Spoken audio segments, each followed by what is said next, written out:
Good, perfect. Good morning, everybody, and everybody who just joined recently. My name is Marco Hochstrasser.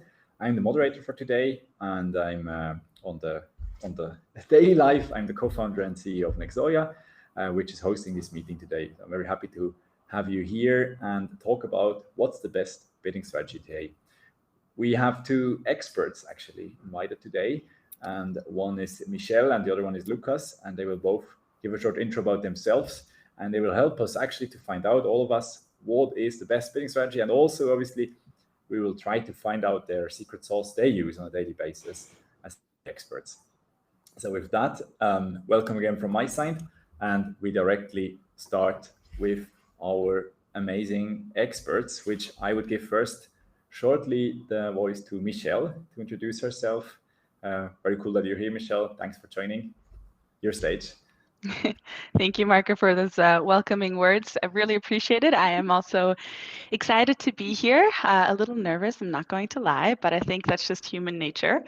A bit about myself. So I've been working in the digital field for more than 5 years now. I started at an insurance company in Los Angeles, where I was digitizing the agency workforce. And when I moved back to Switzerland about 3 years ago by now, I joined Dept, and I've been working with them for a couple of years, supporting a multitude of Swiss and international clients and helping them achieve their digital marketing goals. So my daily business is definitely on Google Ads and Microsoft Ads and all of the bidding engines and so on and so forth. So I appreciate you calling me an expert. I definitely hope that I can give you some of my wisdom. And in case you guys have any questions, I guess there's a question box, and I'm curious to have this discussion also with the two of you. Perfect. Thanks, Michelle. And thanks, obviously, for joining. We invited Michelle because we got to know her at one of our joint clients where Dept and Nexoya is active. And she was probably the first one really disassembling the bidding strategies from inside out, also on the technical aspects. So that's why we were like, she should be here. So that's why I invited her. Thank you for coming. And with that, I will over to Lukas, which was actually introduced by someone working at Nexoya and told us that's actually the best guy to have on stage. And now 3 people told me the same thing after we invited you. So I'm very, very glad to have you on stage here as well. And maybe you can say something about you a little bit. Yeah, thanks for having me here. Yeah, I'm a little bit nervous too, obviously. So I will start. Just my name is Lukas. I work as a marketing manager at Sanitas Health Insurance. There I'm responsible for in-house performance marketing measures. One part is the coordination of the work within the agencies, and another part is concepting, implementation, analysis of in-house online marketing measures. Sorry for my English. Yeah. Before that, I worked in agencies for many years and looked after clients for different sectors, national and international clients. So major clients were Swisscom, Eat.ch, or Chamber Bank. Cool. Thanks a lot, Lukas, also to join here and spend the time with us. And I think it will be fun, and we'll have a good discussion. And as Lukas already spoiled, as we talked before about seasons, there is a Q&A section on the bottom right where you can put your questions in. So if while we speak you have questions, we will check if they fit right now, or we'll also have time at the end to really go through your questions. So don't hold back your questions if you have any which are you're interesting or things you want to deep dive. We have the experts here who can talk about. And with that, I would jump exactly into the topic. And first thing, basically setting the scene a little bit. Bidding strategies and search. What does it mean, and what do we talk about, right? And actually, what is it, and what does it mean, right? Bidding is basically auction, right? It comes from site. I don't know if you know this series. It's a very famous US series. It's actually not that good, but a very famous series where they buy these full shacks of things and they don't know what's in it and they just bid on it. But that's obviously not what we talk about here, right? We talk about something else. We talk about the online digital bidding, the auctions on these biddings. That's what we want to talk about. And before we go forward, let's check shortly, like, well, how you at all start this process, right? Maybe Lukas, you first. How do you at all start a process of thinking about the bidding strategies, right? Saying you have a new setup. How do you do that? Do you have any like methodology, special process you follow, or how do you do that? It's not really a process. So first, when I start with the setup, or it's the first chat with the client. So what are the goals of the clients? Yes, if she wants to be more, it's more performance driven, or you need more visibility for certain keywords, and then I check what could be the potential keywords, and after that, so it's something like a lot of experience to, in my opinion, to look what is then the best setup, and so the first thing would be then to start with a manual bid strategy, and to look what we can achieve with certain CPCs. So basically you start, let's do everything manual, and then slowly you start deciding on the bidding strategy. That's yeah, kind of this process. This would be the usual process. So you have different kinds of campaigns in Google Ads where you can use only with automated bid strategies. So that's different. Sure. Or there is so I have made the experience, for example, for shopping campaigns, smart shopping, or smart shopping is better than the usual shopping campaign. So I would start not with the usual shopping campaign, but with the smart shopping campaign. So now it's performance max, yes, since today.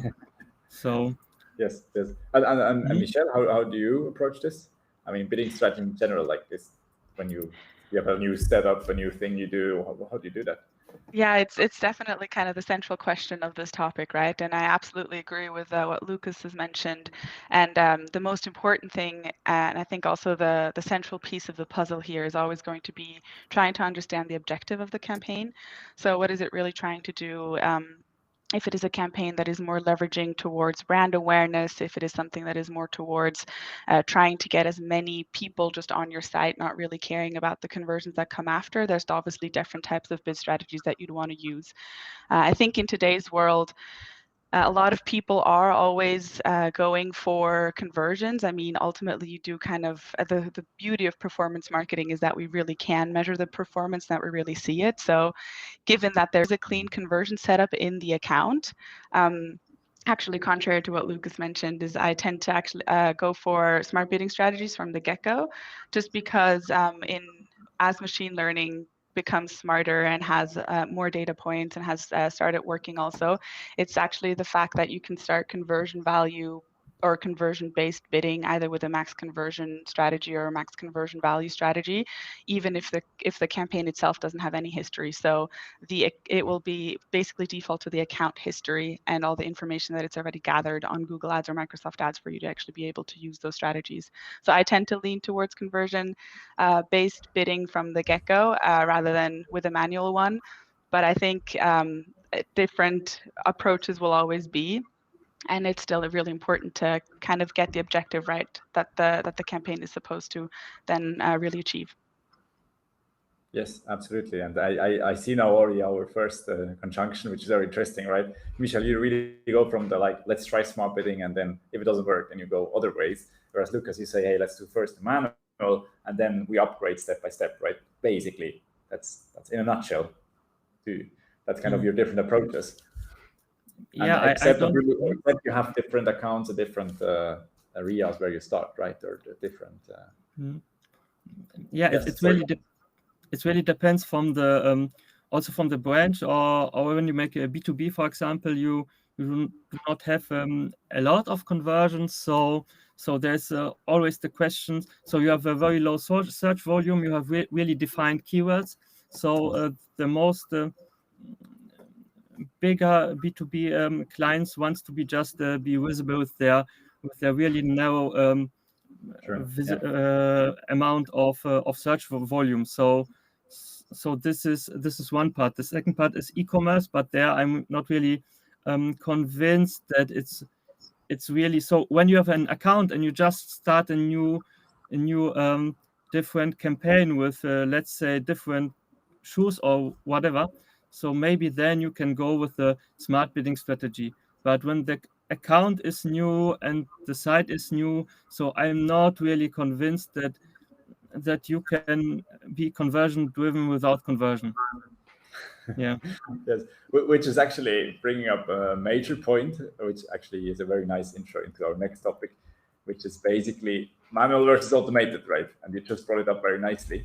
So there is all these manual bidding topics you can actually define in Google, Microsoft, and most of other platforms. Some actually already have it, not anymore, right?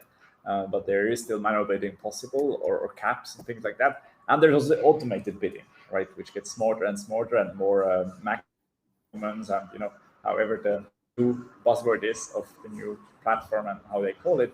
But it's basically going into more max it out and more being automatically, right? And when we go into that, you already now mentioned, depending on the account, you do manual or automated, right? Now, a frank question to you, Michelle: do you ever do manual? Did you ever do manual? Or what is Yeah. the I mean, never say never, right? But I do use manual bid strategies. I use them seldomly, but I do use them.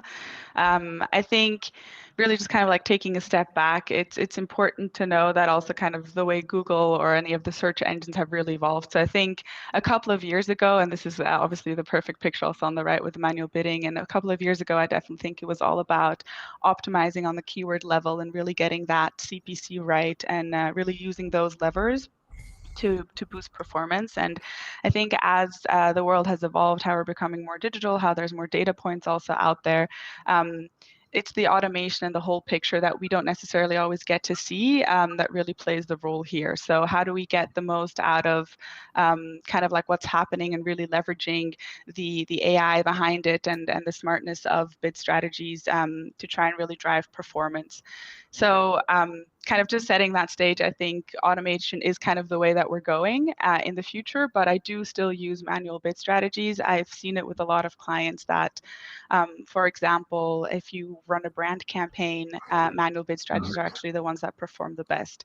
I might be kind of like doing a bit of a random roundabout for a question that's going to come next, I know about, but just basically let's just set the stage of in an ideal world, right? You are technically, or your client technically is the only person who's going to be bidding on their keyword, which is their brand name. Obviously, there's a lot of ifs and buts that go with that. Like one thing that we also mentioned yesterday is it really depends on what the brand name is. Right? I mean, if your brand name is Monday, then well, good luck with that. But if your brand name is very unique, it makes a complete difference. So in this ideal world, if you're the only one really bidding on your exact match keyword, like what is the importance of actually having an automation behind it? The keyword or the CPC will stay super constant, and there's no reason for you to actually, or let's just say not no reason, but technically there's no reason that you should be really using an automated bid strategy. But again, I think the really important thing here is to also A/B test this, because I've had it that I started with clients and then we were using manual bid strategies and they were going great, and then suddenly something shifted, and now we've had to basically A/B test a lot of different types of bid strategies and now have to go to smart bidding or automated bidding. So the world's changed, everything will always change, but I do use manual bidding, yes. Yes. And by the way, joke aside, Dept is probably also a very hard keyword to keep up in the ranking, right? Just brackets closed. I actually don't have any insight on our marketing and what we're doing there, but might be interesting to look.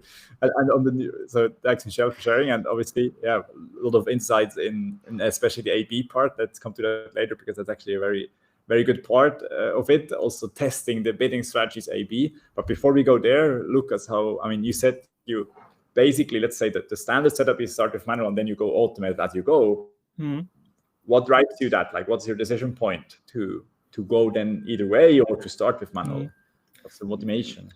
Yeah, so there are three questions there. So you are totally right, Michelle. I can so with brand, I've made also the best experience with the eCPC, the enhanced CPC bid strategy. So, but sometimes only with brand exact, because in the long tail you have maybe a lot of search volume and a lot of competition. So then also sometimes you can be conversion driven. So one thing is, when you really want to, so again the targets, when you really want to to buy cheap traffic and you do not have really a lot of budget. So then I would tend to implement from the beginning click maximization with a very low max CPC, let's say 50 euro cent or whatever.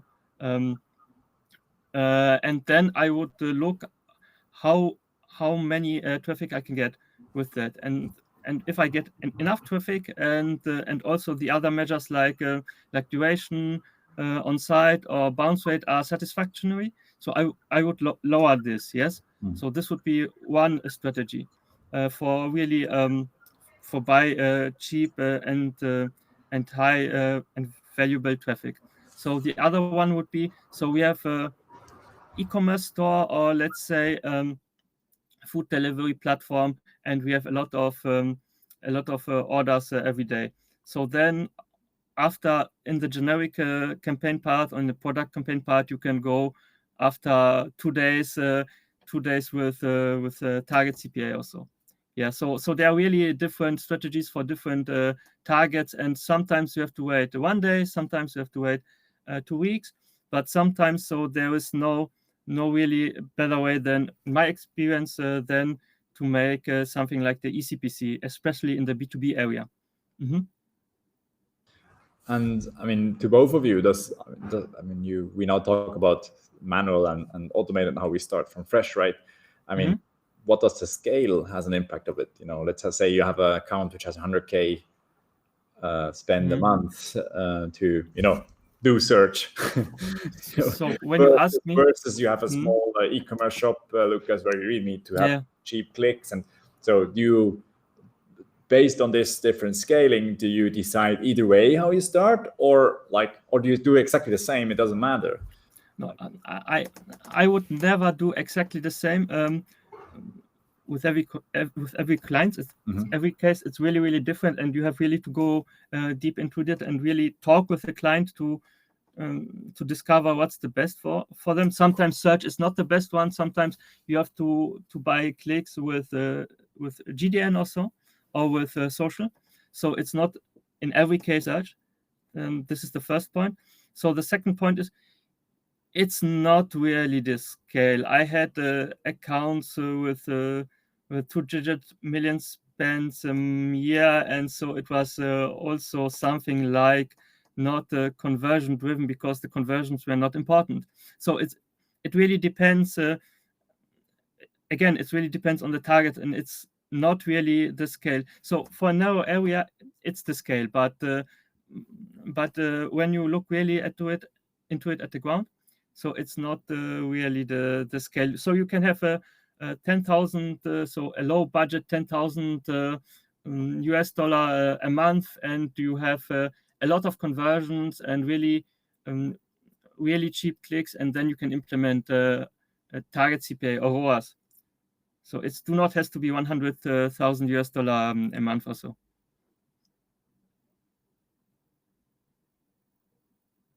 Oh, Marco, you're muted. Yeah, someone needed to say that in the webinar, right? You're mute.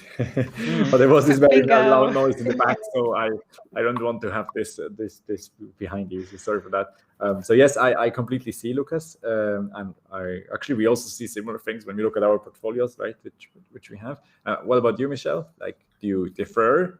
I mean, I don't know if you all have clients which are very small, right, or just the big ones, but would you differ if you don't have them?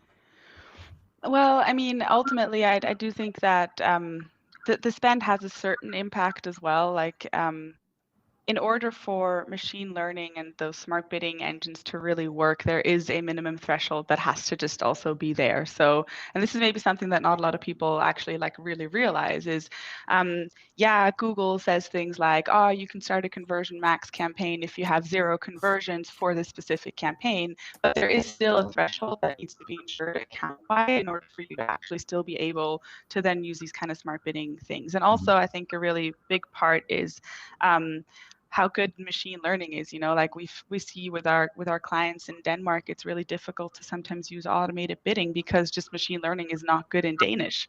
But of course, with English or German or French, which is such a big kind of like worldwide or like European language, obviously smart bidding and machine learning is way, way better. So that's also kind of something that will depend. So I do think that those are also other factors that influence it, but kind of like going back to the spend, and the reason why I bring that up, or why I just brought up this kind of little excurse is the minimum threshold kind of for smart bidding that I am aware of, and this might have changed in the meantime, is that you need like at least 3,000 impressions in the last 30 days. And so obviously if you have a spend that does not help you achieve that, it will have an impact.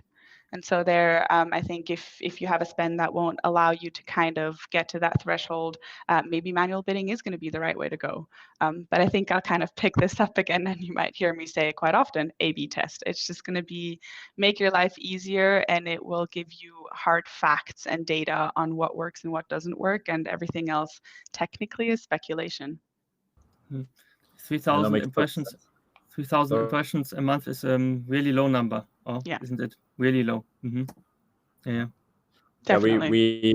When we have conversion-based aspects, we usually say 20 to 30 conversions per campaign, right? It's kind of the minimum to be our models to look at it.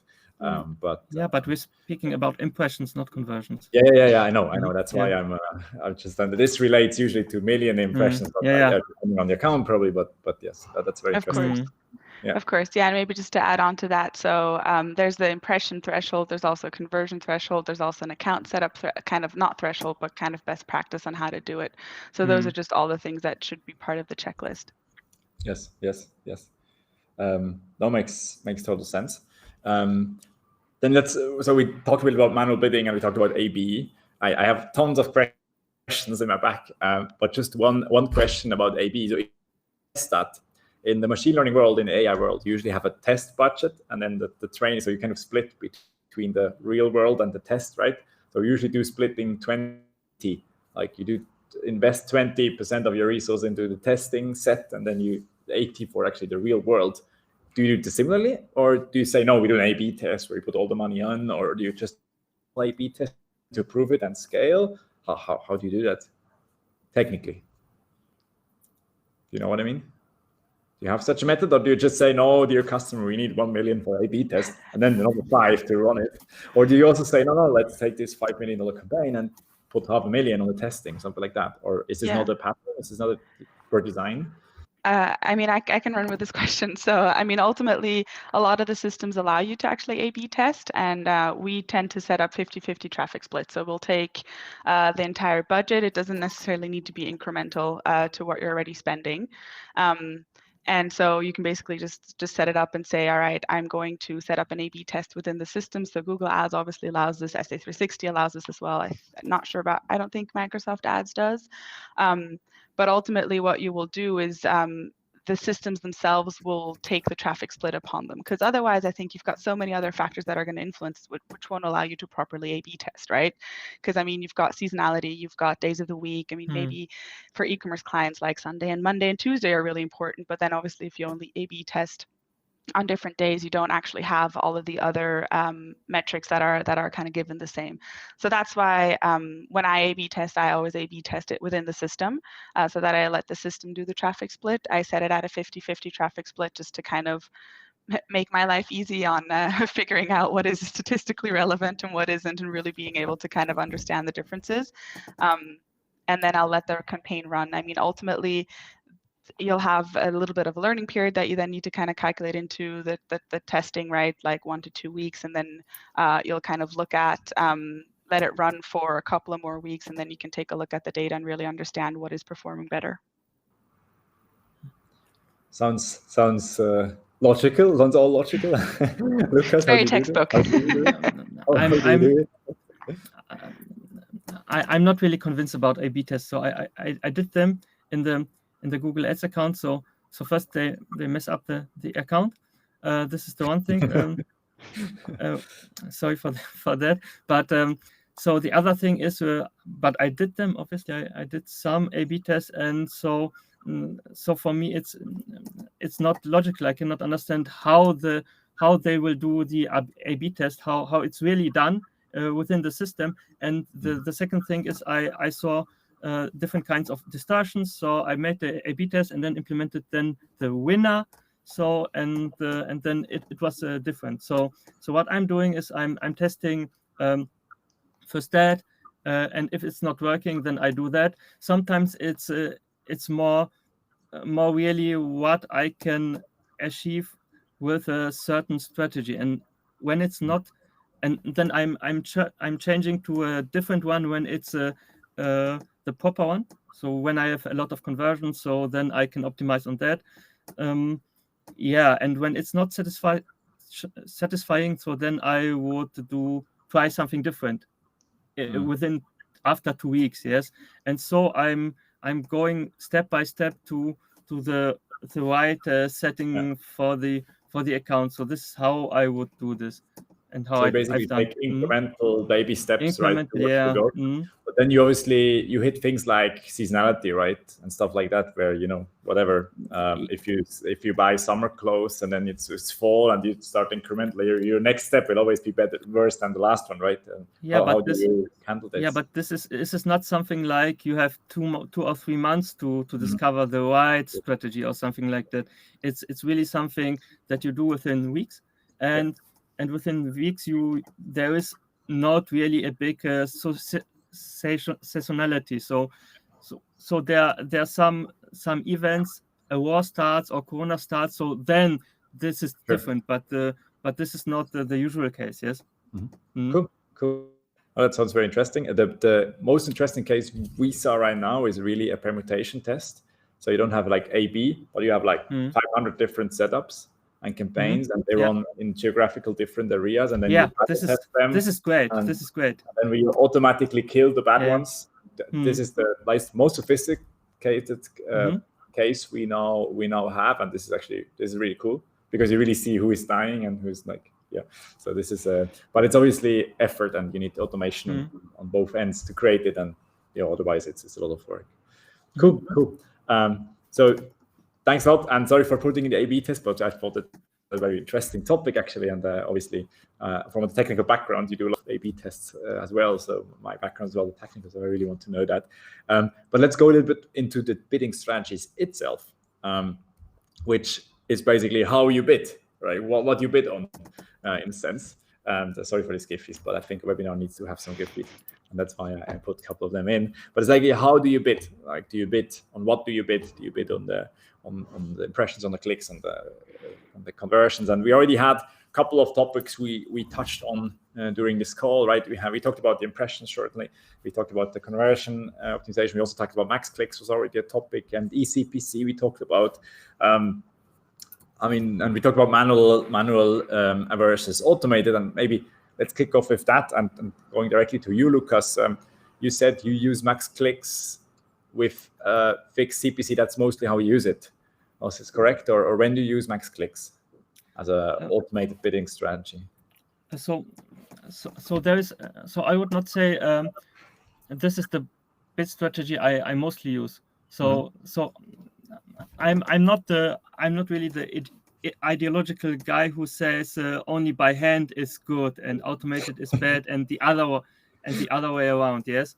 So it's really case by case. So as I said, max clicks I would use really when there's a cheap traffic to buy, and so we can say that also the person that clicks do not know what he or she will do afterwards. So there's a big uncertainty for the user by himself. So let's say one example is you have a really good offer in sneakers, yes, and you are really convinced of them. They are 30% below the market and are really nice, and you can get them in 2 days or so, and also the shop is very good. So then it's really about buying traffic, and the people will buy it. So and all people that have not the intention to buy. So Google would say with the automated bid strategy. So the person has not the intent to buy something, and we will not show the ad to them.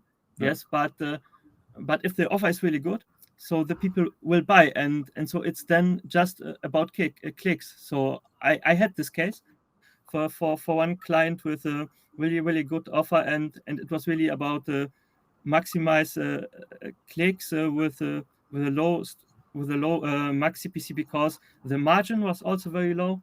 Yeah. And it worked, and it's working now, and we are making sometimes this test with CPA and so on. It's the clicks are so expensive, so the shop cannot afford it.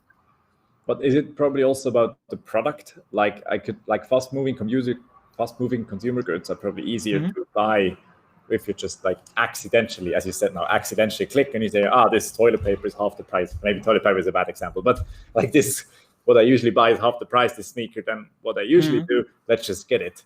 Versus if you buy a car, right? Or but when you buy a car, when you probably have more intent process rather than the what do you think? Is it probably that's probably also something which drives that, right? If you have a low decision barrier, then you can drive more traffic. Or would you agree with that, or rather not? Yeah, but then you have not enough conversions to optimize. So when you buy a car, so when you buy a car, so there is not really, this is not really, you cannot buy. So you usually expect it's a Tesla. You do not buy them online. So no way. So when you have really, so also then the research phase is really long for let's say expensive goods or something that you're using for 10 or 20 years or so. So then it's also about to be part of the research user journey. So and then it's also about putting forcing the people to go on your website and to look at it at that what you have there. Yes. And it's very important then. Absolutely. Yeah, and Michelle, on your side, max clicks. I mean, you talked about more smarter stuff than that, right? Before, so you look more into the deeper conversions. Is there any reason why you still use max clicks in certain ways? Seldomly. I really must admit, I use it seldomly. I think I would use max clicks in a sense when it's more of a branding question rather than a conversion-based question. So really, when it is about performance, I mean performance marketing, right? If it is about performance, I tend to go for conversion or conversion value-based bid strategies. I think the one example I do have where I used maximize clicks is, and obviously nothing is ever linear, right? But I do have a couple of B2B clients where I think it is a bit more difficult, where also the machine learning isn't really up to snuff yet, versus obviously like easier industries such as e-commerce. Like they're definitely so much easier to kind of get those or get the performance out of it. So if I'm in a difficult vertical such as B2B, I have also used maximized clicks just to kind of try to get the volume up and running. And really try to get the traffic onto the site. But then again, I think the question there also was always, how do we get more traffic onto the site? How do we get more visibility to the product that the client is selling? And that kind of then goes for me into a branding question. And then obviously, like the higher the volume, the more conversions you see at the end of it, right? But if those are really the efficient conversions, that begs the question. And that's something that you'll have to kind of evaluate case by case. So, but one thing is also when you buy the traffic sheep, so then also you have maybe more traffic and more branding, and also the same amount of conversion when you are really about so what you called as performance based. So with the automated bid strategy, so the click price, I saw this in a lot of accounts. Yeah, the click price is going really high, and even when the CPO remains the same, you get a low amount of clicks, and so this is what Google wants you to do. Google wants you to be only visible so in a somehow organic manner. So really when it's not really advertising anymore, so it's really the thing you want this to buy, and so then there can justify a higher click price. So this is what I see as a problem with this. But otherwise, I agree with you. I use a lot of target CPA, ROAS. A lot of campaigns by Sanitas are running on ROAS I changed it. I did it 1 year ago as I went in deep into the account. So this is okay what you said. So for me it's really good, but there are also some problems with this. Yeah, I mean, and also to add to the B2B case you shortly both mentioned, I mean, there are, I think, 16 to 26 touch points before a B2B client is starting considering, right? Is starting the discussion. So traffic might actually be the right thing, because he needs to be on your website like 5 times before even he touches your I want to be more, I want to talk with you button, right? So apart from the social topics, so that's kind of another problem again. So I definitely see that. You now talk about TROS, right? And we often also see that a lot of campaigns, portfolios we see, are fully on TROS and then also underperforming, right? In a sense, they don't have the conversions, and but as you said before, Lukas, Google actually wants you to put your bets on TROS, right? What's your take on that? I mean, you just said you moved a lot of TROS. People do, but there are limits to that, right? We have data limits and other things. But what's your stake generally on these TROS, TCPA strategies? When do they make sense and when not? Yeah. So CP.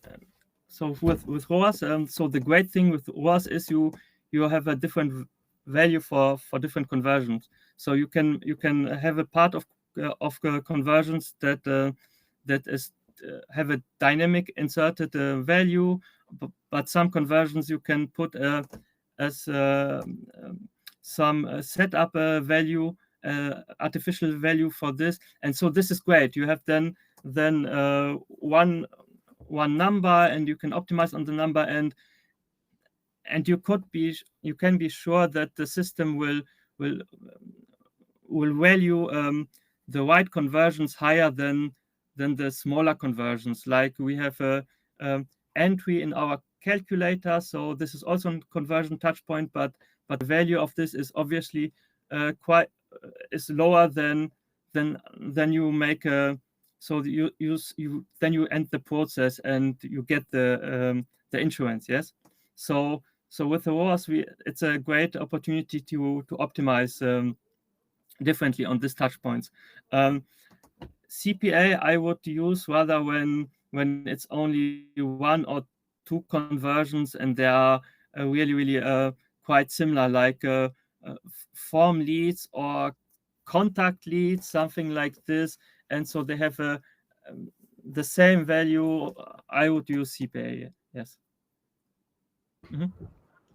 Yeah, makes total sense, especially the conversion value aspect. Michelle, how do you see it? Like, when do you use it?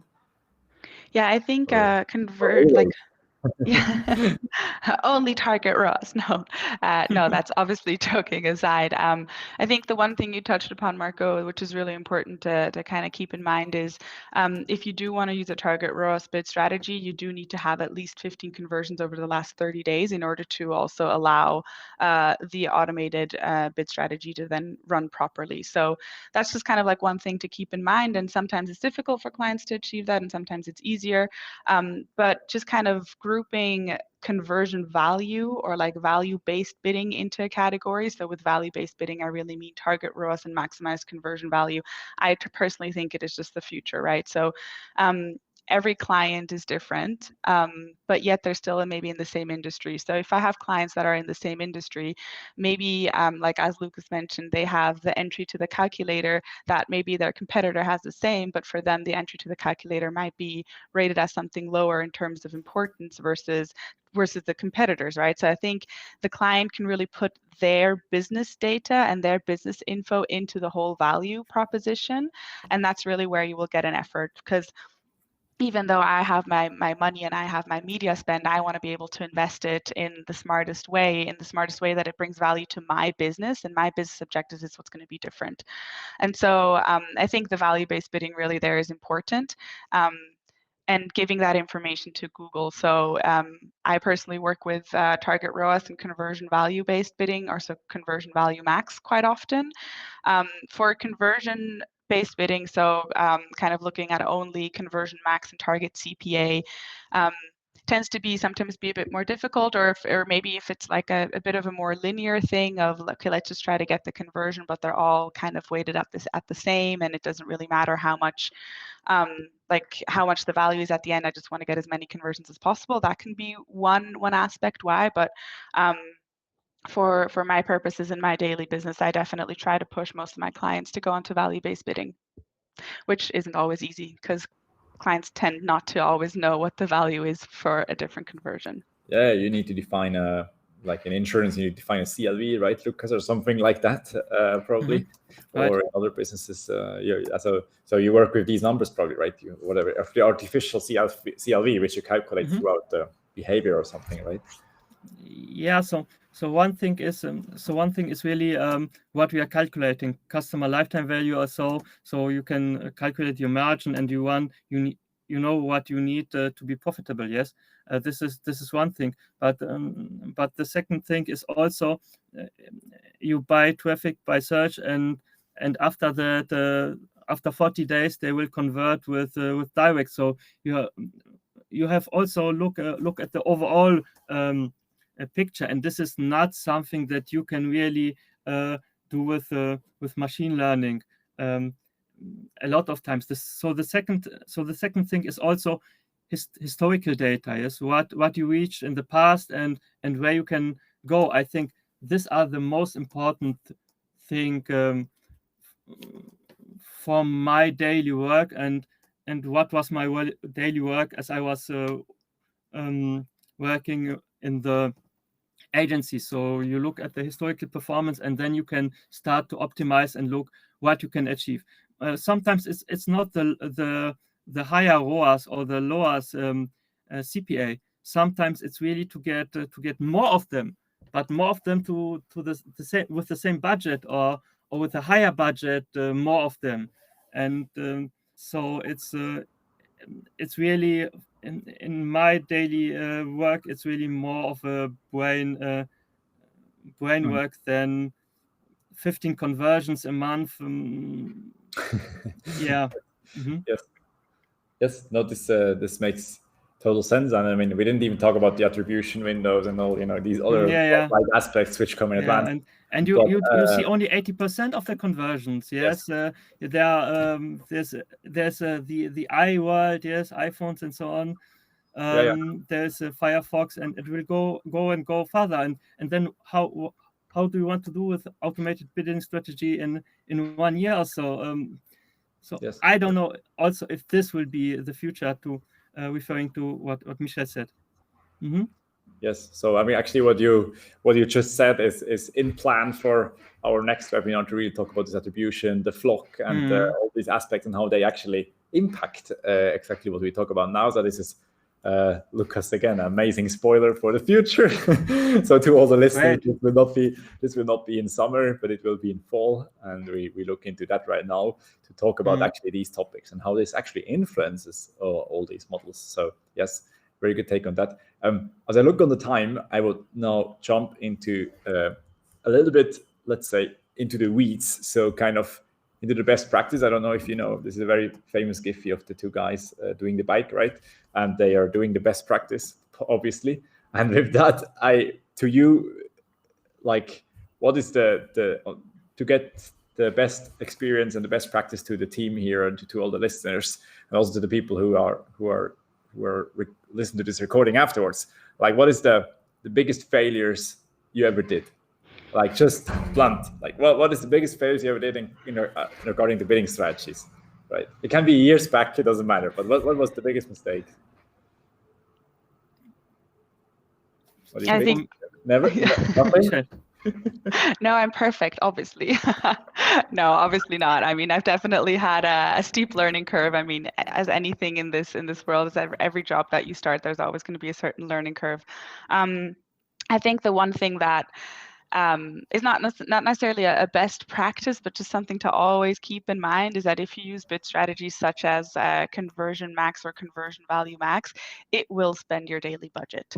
And obviously working at an agency, having overspends, which do happen because, you know, we're human, that's always kind of probably tied to some of the failures that come. But that is definitely something, and just always something to keep in mind. Just always be mindful of how much budget you do give your campaigns. It is also a good idea if you just want to kind of like scale it down a little bit, because also, I mean, speaking for Google, they do have the info that they can spend up to 2 times the budget that you allocate to a campaign. So maybe when you start something completely new, if you want to scale it down a little bit and then kind of like increase the budget as you go along, that could be a good way to doing it. But yeah, that's kind of. So you basically spent a little bit too much in a nutshell. It happens. But like 100%, like double, or just like, was it mediocre? No, come on. Okay. I'm not an imbecile. Yeah, I mean, it's about the biggest failures, right? Lukas, what about you? So within spending, so yeah, so I really not really spend more. It was in every case it was to spend less, and it's also a problem for the clients because they have the budget planning, and I tend to spend less than, and this is a problem. This may be a failure, but when it comes to bidding strategies, the biggest failure to be what I've done was to set up something with really not 100% understand the client and what the client wants to achieve. So but the more concrete mistake I've made was to set up automated bidding strategies without the barriers for the strategies. So max CPC also, something like this. Mm-hmm. Okay, makes sense. So you sold a car dealer Pampers or something like that, right? Which is the first problem, which like a kind of misfitted the customer, which is that makes sense, And for example, they want traffic, and you try to sell conversions or something like this. It's more like that. Mm-hmm. Okay, makes sense. Cool, excellent. Then thanks a lot for sharing your failures. That's always the fun part, right?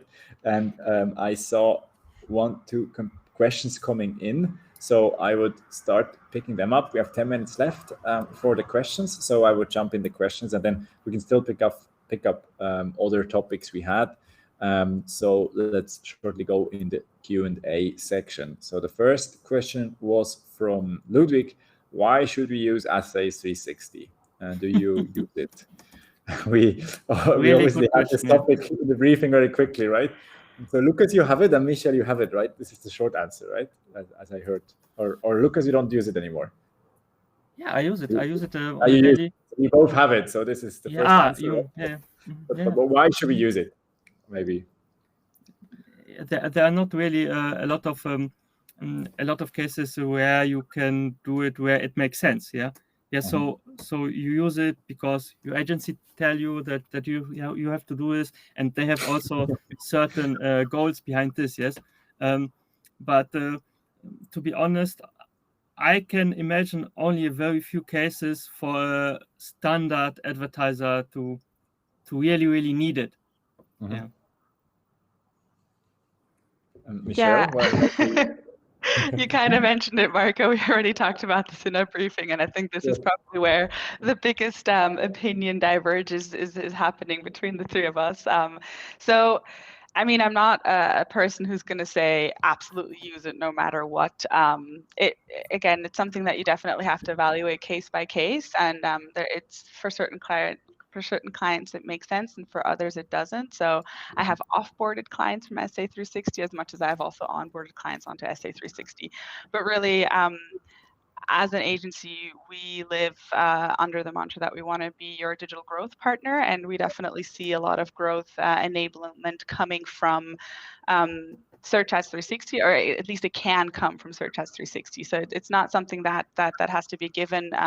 But some of the really cool features and some of the reasons why it can be very beneficial is if you integrate kind of all of your other systems as well. So if you kind of go into a full GMP stack, right, so that you also have DV360, and then you're all optimizing on floodlights so that all of the campaigns are kind of running under the same goals. We've seen great success stories with that, then also being able to weight the conversions, not just a simple dynamic weighting that might happen on the Google Ads end, but maybe also adding in some kind of calculations into the mix. I think that is also something that is that can be very interesting. So social to search is still kind of in its infancy, but that's definitely something that's going to come, and really being able to centralize the data. I think one other part where we really see a lot of value in SA360, or at least I see a lot of value in SA360, is also being able to set up inventory campaigns. So this is a cool feature for a lot of different clients, no matter what vertical you're in. You can definitely get super creative with that. But for example, if you are an e-commerce store and you have products going in and out, you have brands coming in and out, it's really difficult for you to kind of stay on top and make sure that you've got all of these different parts like kind of set up in keyword campaigns. And so this is really where an inventory management plan can come as a great help for you to automate the creation of ad groups or new ad groups based on your feed data.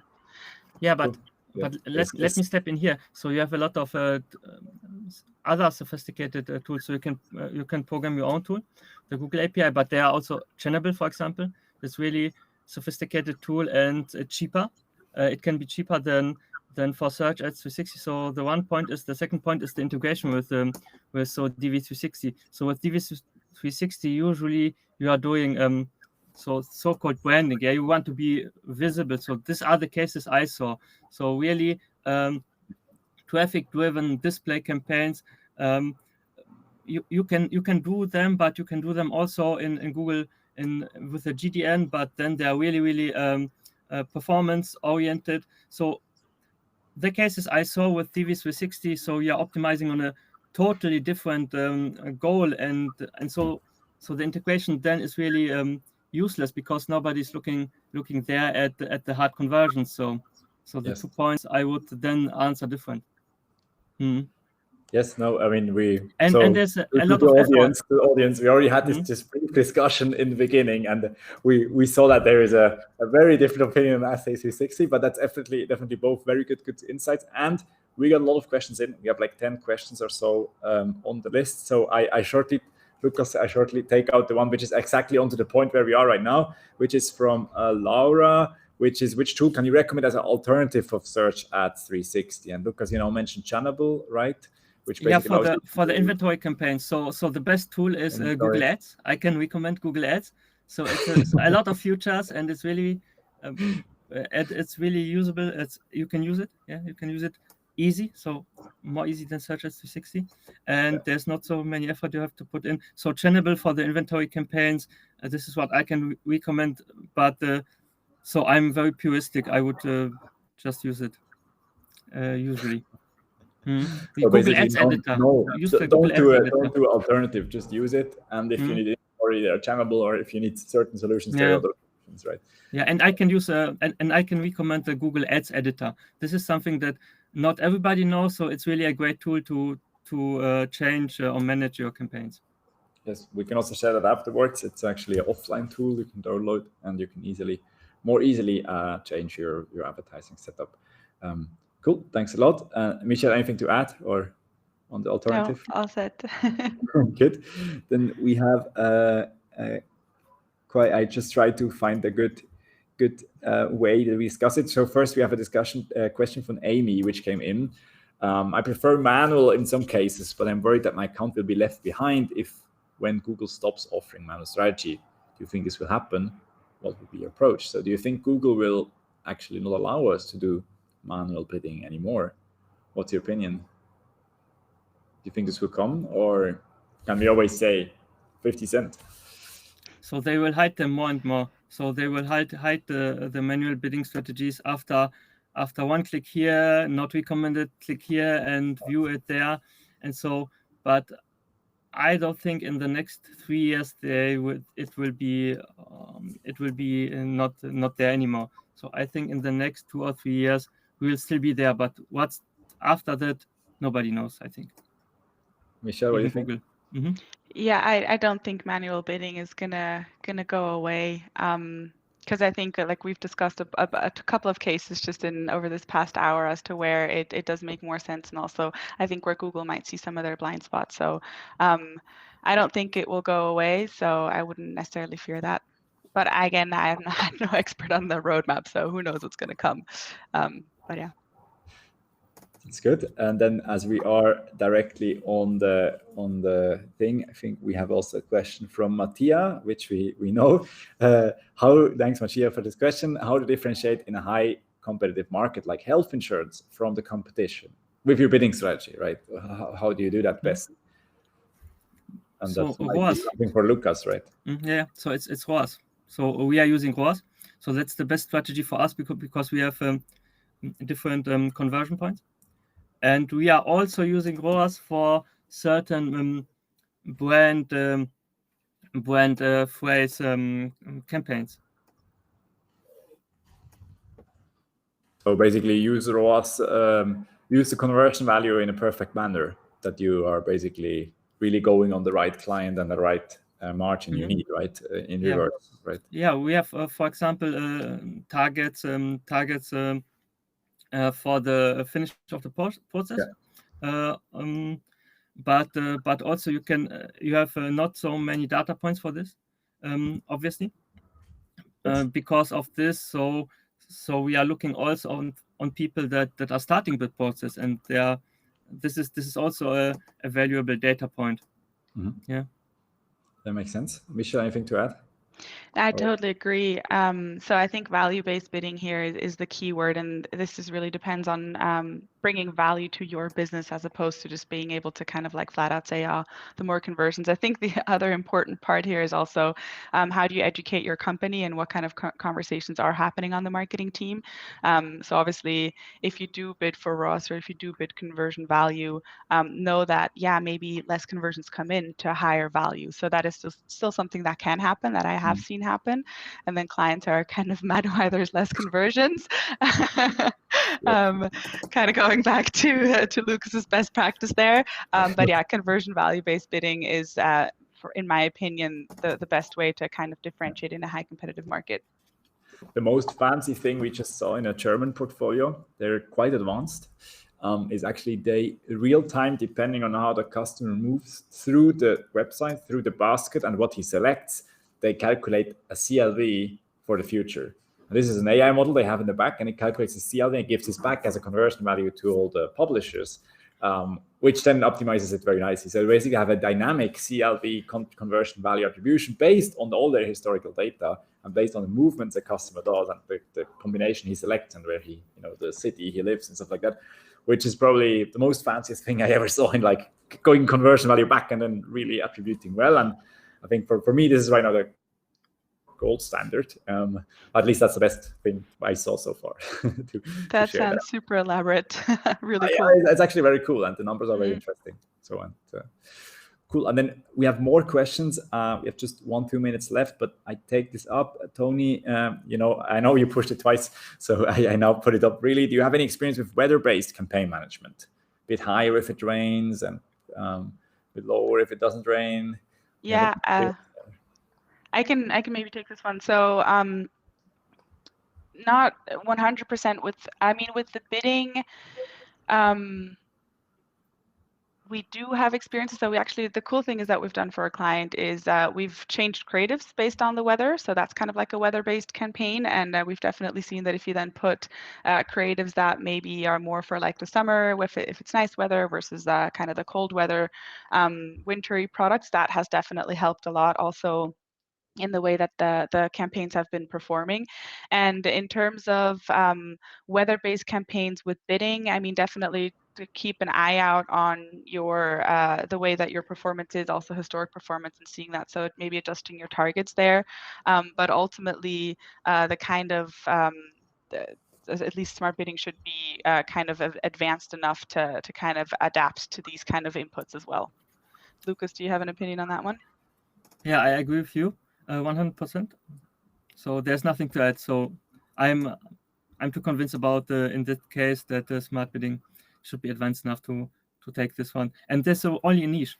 So I tried this one with weather, with the change of ads, but it was only a small performance uplift, and it didn't justify the effort. Cool, thanks. And then we have another question I'm trying to sort out. Thanks for all the questions and also for the indirect messages I tried to filter out. But there is also Neha. Thanks for your question. What bidding strategies can work well in e-commerce markets, and what would be the best transition in bidding strategies to optimize the performance? So e-com, we changed the industry. By the way, there is the largest e-com conference right now happening in Switzerland. So I had a really short answer, and this would be so CPA or even ISO clients with Max CPC that worked really, really well. So how you could start, right? Or how you could start. So you can start. Or is it like how you can optimize? Like what's the best bidding strategy, or how you look, or like in general, you would go with that in general in e-commerce? That's your general answer, Lukas. What do you mean with channel? Like no, that's your general answer. General. General. Generally, you would go e-commerce with Max, with CPL or Max CPC. That's your answer. I kind of go back to what I've mentioned before, value-based bidding. If you have the opportunity to add your business data, as in margins or stock information or availability or whatever it is that you have in there, that will really bring value to your business into your feed data, so that you can really kind of make sure that your campaigns go according to that. I personally use almost all of my e-commerce clients, if not all of my e-commerce clients, on Target ROAS, and really try to bring in the business value there, because ultimately the media spend that you have should really result in revenue conversion value. So how do you really maximize that, and understanding how your business can be profitable with the budget that you have? Yes, makes total sense. And we have more questions coming. I tried to capture them all. We have a personal question, Michel, from Mattia, directly to you. By managing so many clients, do you think there is a leading industry when it comes to search campaigns? Is it e-com or not? Oh, that is a tough one. I definitely think that it is easier to be B2C versus B2B. I think B2B is a really challenging kind of industry to be in. If you think about verticals, I don't think there really is a leading industry to be in. I think as we're progressing into value-based bidding, it might be easier for an e-commerce client to understand their margins and their profits and how all of that impacts the business, right? So it also really depends on the maturity of the actual client. So within that, I mean, we definitely see clients who are extremely mature in their way of thinking, or also what you just mentioned, Marco, with your client in Germany, that is like kind of doing predictive modeling on the customer lifetime value. Like that is crazy, and that is definitely just as good as a client who can in e-commerce do margins, and I have clients in e-commerce that don't even know their margins. So I don't think there really is a leading industry in that sense. I do though think that B2C is easier than B2B. Cool. I just leave that here. We're already 5 minutes over. I know, Thomas, you put one out. I take this in, and then we are over. Thanks a lot for all the questions and also for the other chats. We will pick them up, and I will try to answer them with the experts still. But we take the last one. Is from Thomas. Does the weather seasons not more have impact on search volume, and so the potential of the media spending on search? I barely might experience the value of the keyword search intention higher depending on the weather. So that, I mean, you probably, Thomas, don't mean now selling ice cream, but like something different, right? So is it about the search volume, or is it about the keywords? Maybe we can take that as the last one, Lukas. Maybe you want to. So yes, I totally agree with this. So when someone is searching for this, and he or she is searching at 1 a.m. or when the tornado comes in, so it's really do not change anything. So the people are in different mind states, in different weather states. So at the end, it's really the keyword that's counting. Yeah, and also the intention sometimes when there is no clear if the keyword is transactional or not. I mean, what we see, maybe Thomas, from an analytical standpoint, when we have portfolios which are, let's say, have products which are weather bound, so like affected by weather, we see the only influence is actually the cloud coverage. So if you have cloud coverage, really the cloud coverage, not the temperature, nothing else, really the cloud coverage. If you have 100% cloud coverage, you have significantly different cost on the accounts. And it's really the time, and you can really use that for the predictions. So we see a high correlation, like a causal correlation between the cloud coverage predicted and then the costs you have. So the biddings, how far they go. Obviously, it depends on the bidding strategy and things like that, right? If you have max, etc., it doesn't change. Or if you have fixed, whatever, IOs, stuff like that. But that's the only real pattern we see across all the portfolios. That's just maybe to put that into context. So don't look for temperature. That's actually not relevant. I almost have to kind of semi-disagree.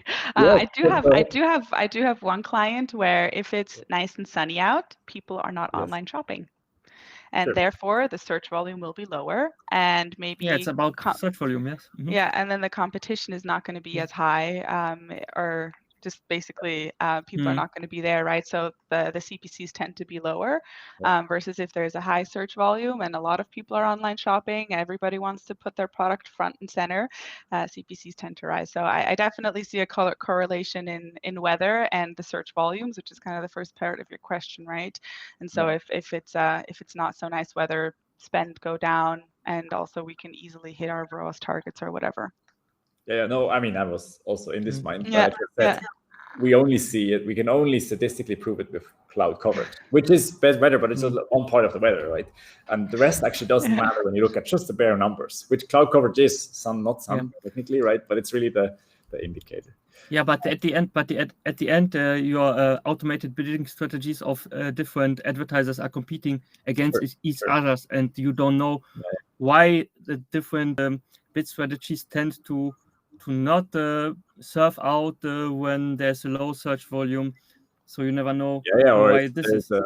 Weird max CPC setup nobody knows anymore and things like that, right? Yeah, for example. You never know. Yes, absolutely.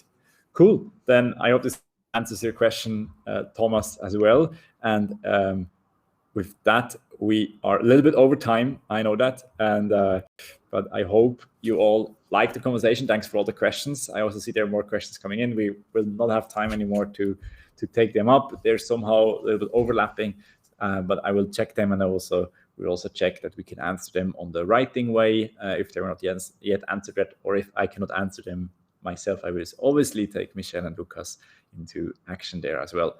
Thanks a lot for joining. I hope you enjoyed it. Thanks for starving for us if you're in Europe's time zone. And let's make the auction running. Have a wonderful day. Thanks for joining, and see you next time.